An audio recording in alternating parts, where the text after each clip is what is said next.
ม่วงมะม่วงเขียวเสวยอย่างเราต่อไว้เนาะคือว่าแต่กิ่งแต่งานลายพอสมควรนะเนาะคือว่าแต่ยอดออกมาในตัว1 2 3 4 5 6ยอดเนาะจากกิ่งยอดกิ่งกระโดงตัวหนึ่งเนาะอันนี้เป็นกิ่งเสียบเนาะหอยตอเนาะหอยตอของเราเนาะอันนี้เป็นมะม่วง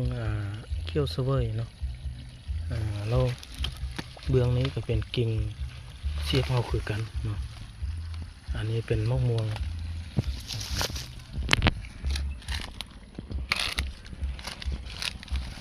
เบื้องนี้ก็เป็นกิ่งเสียบเนาะกิ่งเสียบเนาะแตกขึ้นมาได้3 กิ่ง 4 กิ่งเนาะงามๆตัวนี้เป็นมะม่วงแก้วเนาะมะม่วงแก้วมะม่วงลูกมะม่วงกระปั้นเนาะนี่มะม่วงเขียวเสวยเนาะ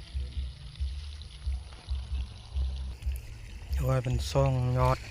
ซ่องแนวพันธุ์นำกันเลยเนาะอันนี้ส่วนต้นนี้เนาะต้นนี้เราจะเสียบคือกันเนาะถือว่าเบื้องนี้1,000เบื้องนี้1,000เนาะแล้วมา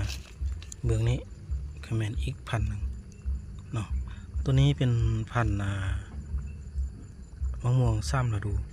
เนาะอันนี้เป็นมะม่วงเขียวเสวยเนาะ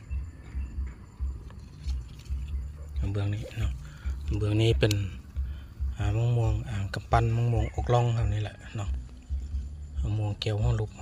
เนาะถือว่า3 สายพันธุ์มันใส่ต้นตอเดียวกันต่อ3 เบื้องเนาะเบื้องหนึ่งแบบนี้เนาะตัวติด100%